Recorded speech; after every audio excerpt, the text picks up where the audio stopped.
मैं जिंदगी में एक बार मदीना जाओ, मैं जिंदगी में एक बार मदीना जाओ, मदीना जाओ कभी लौट न आओ, मैं जिंदगी में एक बार मदीना जाओ।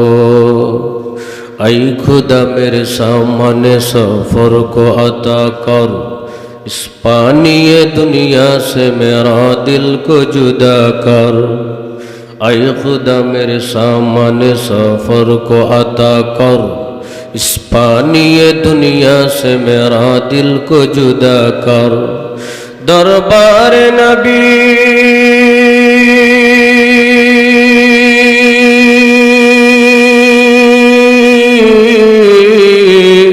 दरबार नबी आज मैं चिता रहा हूँ, मैं जिंदगी में एक बार मदीना जाओ, मैं जिंदगी में एक बार मदीना जाओ, मदीना जाओ कभी लौट न आओ, मैं जिंदगी में एक बार मदीना जाओ। जिस गुंबद खुदरा में नबी सोई हुई है, जिस गुंबद खुदरा में नबी सोई हुई है, इसका के जाने ने सर मेरा दिल हुई है। जिस गुंबद खुदरा में नबी सोई हुई है, इसका के जाने ने सर मेरा दिल हुई है। सलातु सलाम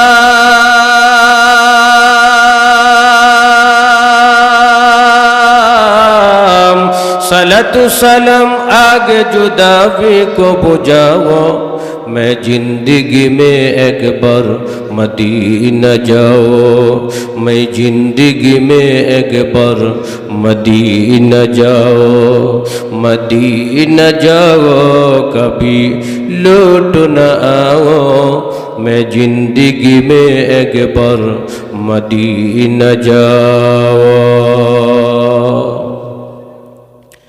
अल्हम्दुलिल्लाह, সিঙ্গারদিঘি কেন্দ্রীয় ঈদগাহ মাঠ, এখানে উপস্থিত আছেন অত্র এলাকার গণ্যমান্য ব্যক্তিবর্গ, অত্র ইউনিয়নের বারবার নির্বাচিত স্বনামধন্য চেয়ারম্যান আলহাজ জাহাঙ্গীর আলম খোকন সাহেব সহ মুরব্বী বাবারা, যুবক ভাইরা, পর্দার অন্তর আড়ালে অবস্থানত আমার শ্রদ্ধেয় মা বোনেরা, স্নেহের কুচি কাছার, মাজালিসুর রহমান জান্নাতের বাগান পবিত্র ঈদুল ফিতরের এই পবিত্র ময়দানে আল্লাহ পাক রব্বুল আলামিন আমাদেরকে আসার জন্যে, বসার জন্যে, নামাজের আগে পবিত্র কালাম থেকে নবী করিম সরকারে দো আলমের অসংখ্য হাদিস হতে দিনী কিছু কথা, দিনী কিছু মুজাকারা আমাকে বলার জন্যে, আপনাদেরকে শোনার জন্যে তৌফিক দান করেছেন। এই জন্যে উদার চিত্তের হৃদয়ের জানালা খুলিয়ে দিয়ে ইমানি শক্তিতে বলিয়ান হয়ে আল্লাহর জান্নাত পাওয়ার আশায়, জাহান্নামের শাস্তি থেকে বাঁচার লক্ষ্যে জওয়ান, বৃদ্ধ, ছোট বড় সকলেই এক বাক্যে সমস্বরে উচ্চ আওয়াজে সকলেই বলি আলহামদুলিল্লাহ।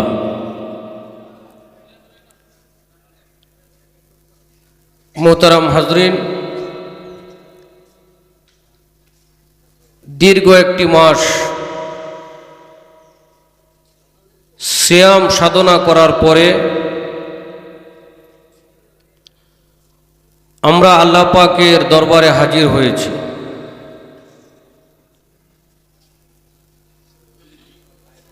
আল্লাহ পাক রব্বুল আলামিন যেন আমাদের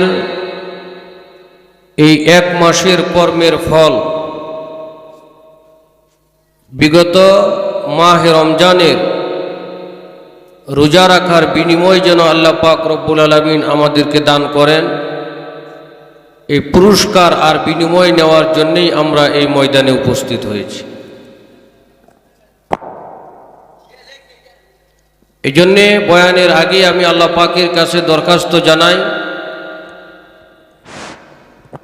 আমরা এখানে যারা উপস্থিত হয়েছি, সামনে যারা উপস্থিত হব, আল্লাহ তাআলা যেন এখান থেকে আমাদের সকলকে একেবারে নিষ্পাপ বেগুনা মাসুম বানায়া আমাদের গুনাহগুলি রেখে দিয়া আমাদেরকে পবিত্র করে যেন বাড়িতে যাওয়ার তৌফিক দান করে, সকলে বলি আমিন। প্রিয় হাজরিন,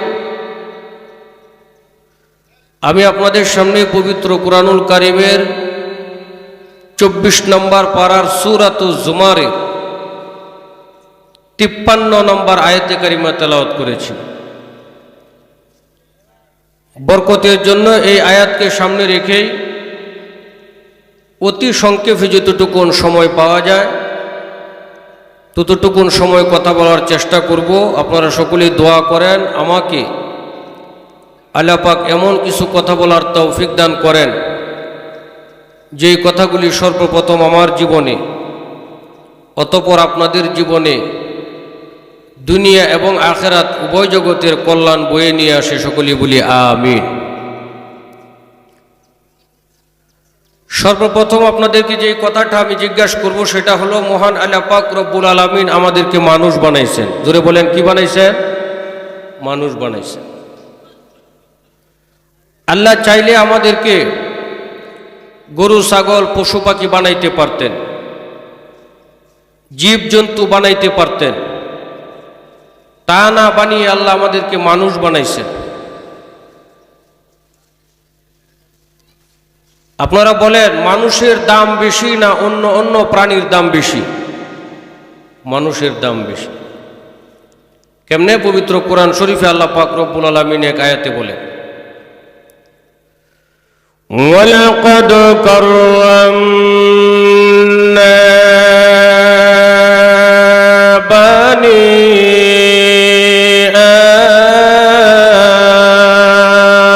আদম।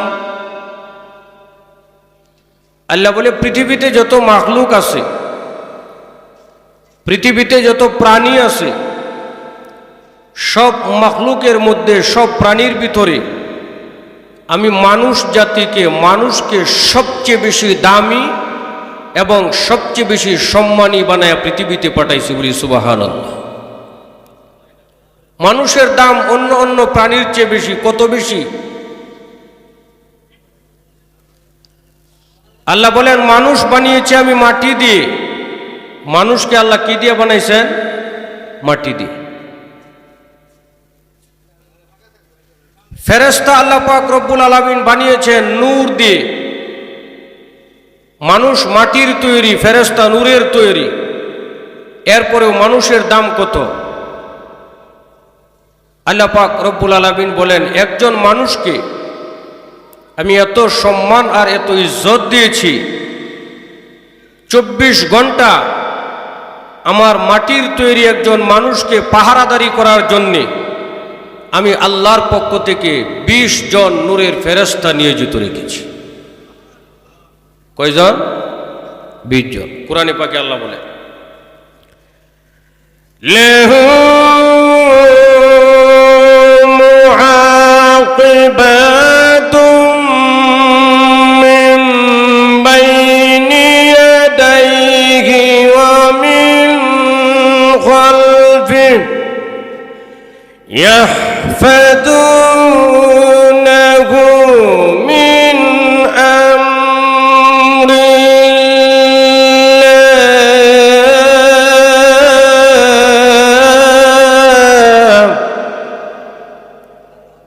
ইয়াহফাযুনাহু মিন আমরিল্লাহ।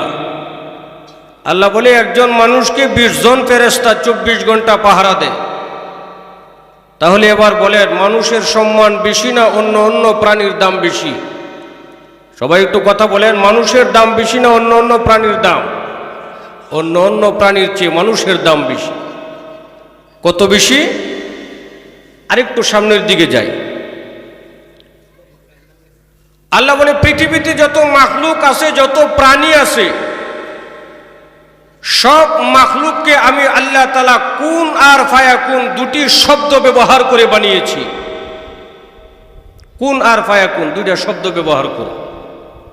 আসমানকে আল্লাহ বলছে কুন, ফায়াকুন হয়ে গেছে।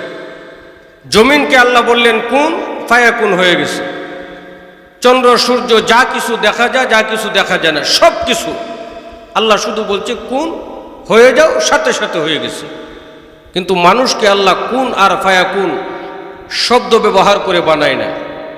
কোরআনে পাকে আল্লাহ বলেন, খালাকতু বিয়াদাই, মানুষের দাম কত, সম্মান কত। মানুষকে আমি আল্লাহ বড় মোহাব্বত করে, বড় আদর করে, বড় মায়া করে, বড় স্নেহ করে, বড় ভালোবেসে আমি আহকামুল হাকিমিনের দুটি কুদরতি হাত ব্যবহার করে আমি আল্লাহ নিজে বানাইছি। কোরআনে আল্লাহ বলেন, ইন্নামা আমরুহু ইযা আরাদা শাইআন আন ইয়াকুলা লাহু কুন ফায়াকুন।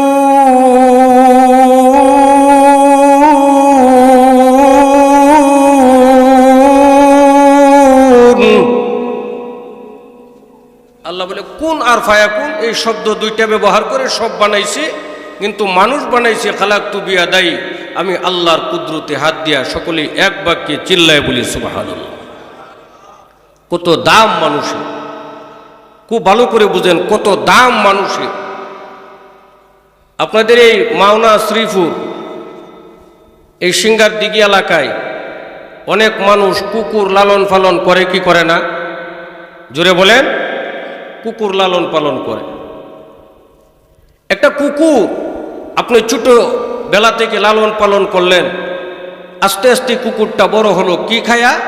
বাতের ফ্যান, বাতের মা, যেটা আমাদের নেত্রকোনার ভাষায় বলা হয় বাতের মা, আর শহরের ভাষায় বলা হয় বাতের ফ্যান, কথা ঠিক না? অথবা নষ্ট খাবার জুঠা, এগুলি খাওয়ায়া খাওয়ায়া কুকুরের বাচ্চাটাকে আপনি আমি লালন পালন করি। আস্তে আস্তে কুকুরের বাচ্চাটা বড় হয়, কথা ঠিক না? বড় হওয়ার পরে কুকুরের বাচ্চাটা কি করে? তার মালিকের শুকরিয়া আদায় করে, মালিকের কৃতজ্ঞতা স্বীকার করে, মালিকের সবসময় শুকরিয়া আদায় করার চেষ্টা করে। কই কেমনে? রাত্র যখন গভীর হয়ে যায়, অন্ধকার যখন চতুর্দিকে চাপ দেয়, তখন কুকুরটা বাড়ির উঠানে অথবা বাড়ির আঙ্গিনায় শুয়ে শুয়ে মনে মনে চিন্তা করে আর বলে যে, ও মালিক সাহেব, আপনি আমার মালিক, আপনার বাড়ির বাতের মার খেয়ে, নষ্ট খাবার জুঠা খাবার খেয়ে আমি আপনার বাড়িতে বড় হয়েছি। এখন রাত্র গভীর হয়েছে, যেহেতু আমি আপনার বাড়ির খাবার খেয়ে আপনার বাড়িতে তাকিয়ে আপনার বাড়িতেই বড় হয়েছি, অতএব এই গভীর রজনীতে আপনি আপনার ঘরে আরামে নাক ডেকে ঘুমান। আমি কুকুর আপনার শুকরিয়া আদায় করতে যাইয়া আপনার বাড়ির উঠানে শুয়া শুয়া চোর ডাকাত লুচ্চা বদমাইশ সকল পরাশক্তির আক্রমণ থেকে আপনার বাড়িকে আমি কুকুর পাহারাদারি করব। বলেন সুবহানাল্লাহ। ভাইজান, গভীর মনোযোগ ভালো করে কথাটা বোঝার চেষ্টা করেন। আল্লাহ পাক রব্বুল আলামিন বলে, মানুষের কত দাম, মানুষের কত সম্মান। কুকুর বাতের মার খেয়ে, নষ্ট খাবার খেয়ে মানুষের বাড়িতে বড় হয়। বড় হওয়ার পর কুকুর বলে, মালিক আপনি ঘুমান, আমি ঘুমাবো না। আমার আল্লাহ মানুষের কত দাম দিয়েছেন, সম্মান দিয়েছেন। পৃথিবীর মানুষ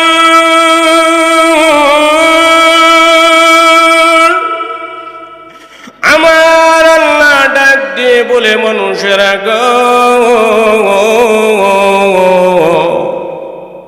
আমি তোমার পালনকর্তা, সৃষ্টিকর্তা। আমি তোকে খাওয়াই, আমি তোরে রিজিক দেই, আমি তোর ইজ্জতের মালিক, বেইজ্জতের মালিক, আমি তোর হায়াতের মালিক, মৌতের মালিক। বান্দারে, রাত্র যখন গভীর হয়ে যা, আমি আল্লাহ তোরে কত ভালোবাসি, ভালো করে বোঝ। রাত্র যখন গভীর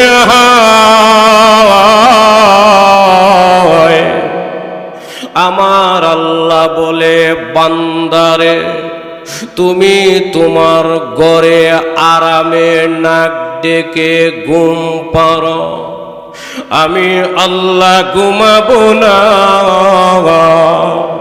আমি রব্বুল আলামিন, তুমি বান্দাকে সারা রাত্র পাহারা দিব। কুকুর বাতের মার কে মানুষের বাড়িতে বড় হয়, এরপরে কুকুর তার মালিককে বলে, আপনি ঘুমান, আমি ঘুমাবো না। কিন্তু আমার রব আমাকে কত ভালোবাসে, আমার রব আমাকে বলে, তুমি ঘুমাও, আমি তোমার রব ঘুমাবো না।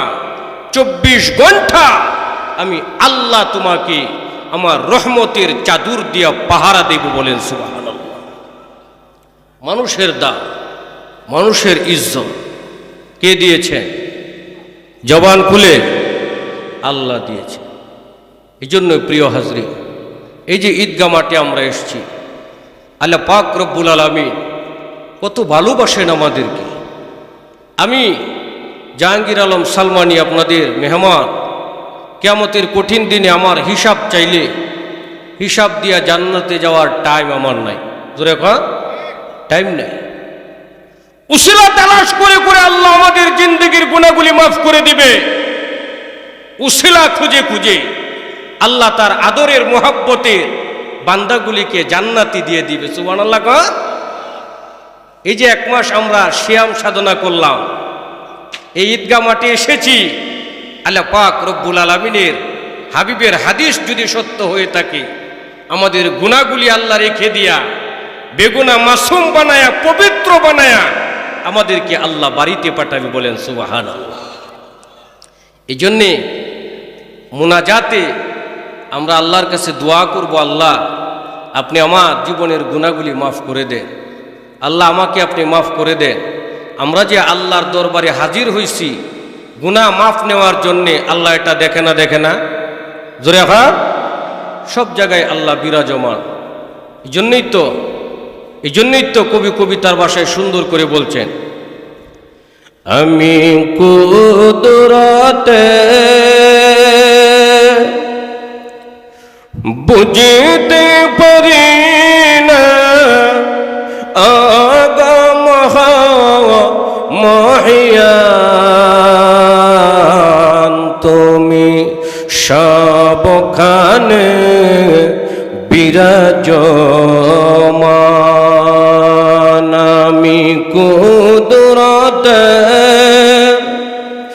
বুঝতে পারি না, আগম মহিয়ান তুমি সবখানে বিরাজমান। গ্রহরবি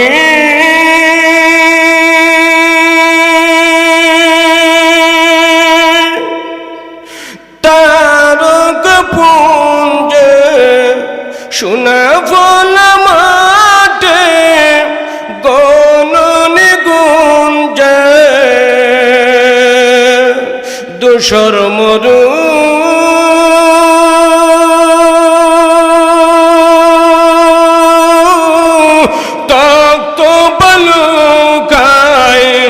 দেখি শুধু তোমার শান, তুমি সবখানে বিরাজমান,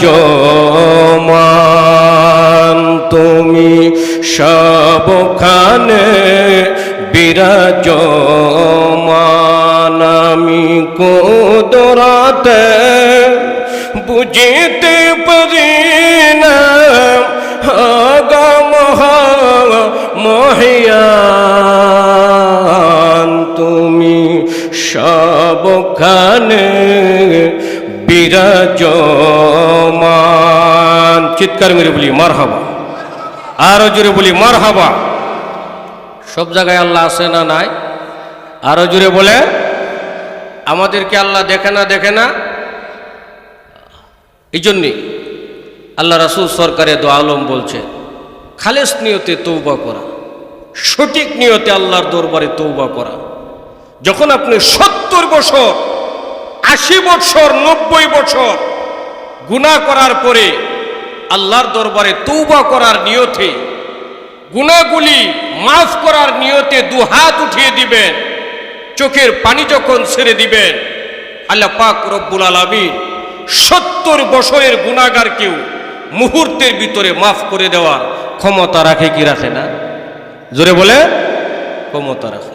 যে কোনো মুহূর্তে আল্লাহ আপনার আমার জীবন পরিবর্তন করে দিতে পারে, পারে না? যে কোনো মুহূর্তে পরিবর্তন করে দিতে পারে। এই জন্যে আল্লাহর কাছে খালেস নিয়তে চাওয়া, সঠিক নিয়তে আল্লাহর কাছে চাওয়া।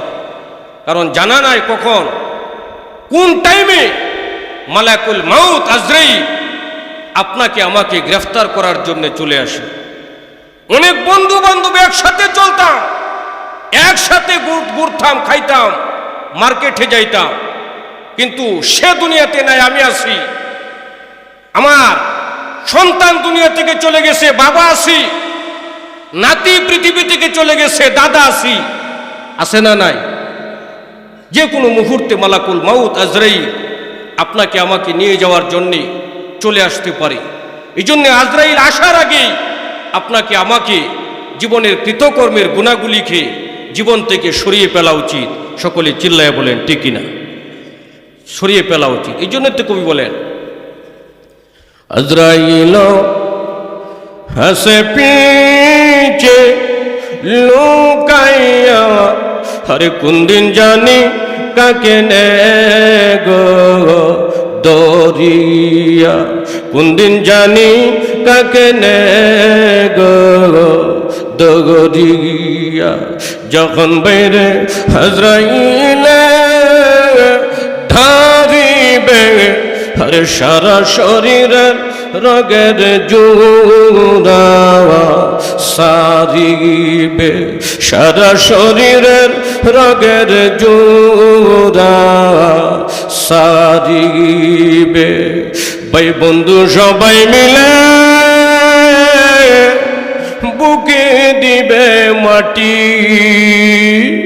আরে ভাই বন্ধু সবাই মিলে ফায়রা দিবে মাটি। দরজা বন্ধ করে দিবে জিন্দেগির লাগি, আরে দরজা বন্ধ করে দিবে জিন্দেগির লাগি। চিৎকার মেরে বলেন ঠিক কিনা? আরো জুড়ে বলেন ঠিক কিনা? এই জন্যে বাইরা আমার ভালো করে গভীর মনোযোগ দিয়া কথাগুলি বুঝার চেষ্টা করেন বন্ধুগণ। আল্লাহর নবী, বিশ্ব নবী রহমাতুল্লিল আলামিনের বুখারীর হাদিস, এক ব্যক্তি একটা নয়, দুইটা নয়, কাতালা রাজুলুন তিসআতা ওয়া তিসঈনা, 99টা হত্যা করেছে। জুড়ে বলেন কয়টা? আরো জুড়ে বলেন কয়টা? 99টা মার্ডার করছে, খুন করছে। লোকটা কি অপরাধের দিক দিয়ে ছোট না বড়? আরো জুড়ে অনেক বড়। 99টা মার্ডার করছে। আর তো ফাঁসির উপরে ফাঁসি দিলেও শাস্তি শেষ হবে না, কথা ঠিক না? এই 99টা মার্ডার করে, বুখারীর হাদিস। বুঝেন, ভালো করে বুঝেন, আল্লাহ যে আপনাকে আমাকে কত মহব্বত করে, কত ভালোবাসে। 99টা মার্ডার করার পরে, খুন করার পরে তার ভিতরে অনুশোচনা, মৃত্যুর ভয়, কবরের আযাবের চিন্তা, হাসরের ময়দানের ডর। আরে ফুলসিরাতের ফুল তার চোখের সামনে যখন চলে আসছে, সে চিন্তা করতেছে, আরে আমি তো চলে যাব, 99টা মার্ডার করলাম, এই অপরাধ নিয়ে যদি আমি কবরে যাই, কত কঠিন, কত ভয়াবহ, কত মারাত্মক হতে পারে আমার কবরের ভিতর, আমার কবরের আযাব। চিল্লায় বলেন কথা ঠিক কিনা? আযাবুল কবরি হাক্কু, কবরের আযাব সত্য। আল্লাহর হাবিব বিশ্বনবী রহমাতুল্লিল আলামিন হাদিসে পাকে বলছেন, কবরের আযাব যদি পৃথিবীর কোনো মানুষ দেখতো, কবরের আযাব যদি পৃথিবীর মানুষকে আল্লাহ দেখাইতো, তাহলে কোনো বাবা তার সন্তানের লাশ নিয়ে কবরের আযাবের ভয়ে কবরস্থানে যাইতো না। কোনো স্ত্রী, কোনো স্বামী, কোনো বিবির লাশ নিয়ে, স্ত্রীর লাশ নিয়ে কবরস্থানে কবরের আযাবের ভয়ে যাইতো না। নবীজি বলেন, কবরের আযাব সত্য। পৃথিবীর পূর্ব প্রান্তে যদি কোনো কবরস্থানে আযাব হয়, পশ্চিম দিগন্তের কবরবাসী টের বলতে পারে যে পৃথিবীর পূর্ব প্রান্তের কোনো কবরবাসীর কবরে আযাব হইতেছে। বলেন সুবহানাল্লাহ। 99টা মার্ডার করার পরে লোকটার ভিতরে কবরের আযাবের ভয় চলে আসছে। সে মনে মনে চিন্তা করতেছে, আরে আল্লাহর কাছে তওবা করে দেখি, আল্লাহর কাছে মাপ চেয়ে দেখি, আল্লাহ নিয়ে আমার জীবনের গুনাহগুলি মাফ করে দে। সকলেই বলি সুবহানাল্লাহ।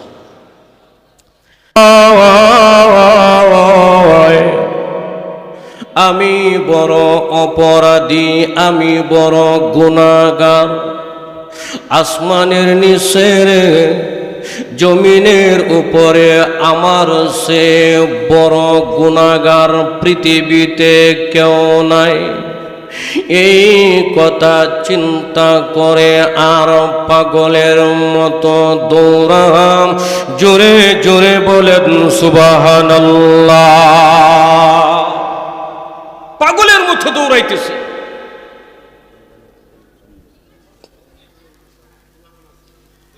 পাগলের মতো দৌড়াইতেছে। এমন সময় তার ভিতরে ডর, ভয়, চিন্তা চলে আসছে, হারে আমি কি অপরাধ করলাম, কি অন্যায় করলাম, পৃথিবীর কেউ না জানো, অন্তত আমি তো জানি। কথা বলেন ঠিক কিনা? আমরা কি অন্যায়, কি অপরাধ করেছি কেউ না জানলেও আমরা জানি না, আমরা জানি। সে চিন্তা করতেছে, হারে কিয়ামতের কঠিন দিনে তো আল্লাহর কোরআনে বলছেন, ইয়াউমা ইয়াফিরুল মারউ মিন আখি ওয়া উম্মিহি ওয়া আবি ওয়া সাহিবাতিহি ওয়া বানি। মা, বাবা, ভাই, বোন, সন্তান, বন্ধু বান্ধব কেউ হাসরের ময়দানে আমাকে চিনবে না। একটা নেকির জন্যে মানুষের দাঁড়ে দাঁড়ে ঘুরলেও একটা নেকি দিয়ে কেউ আমাকে সাহায্য করবে না। সকলে বলেন কথা ঠিক কিনা? একটা নেকি দিয়ে কেউ সাহায্য করবে না। কবি খুব সুন্দর করে বলছেন,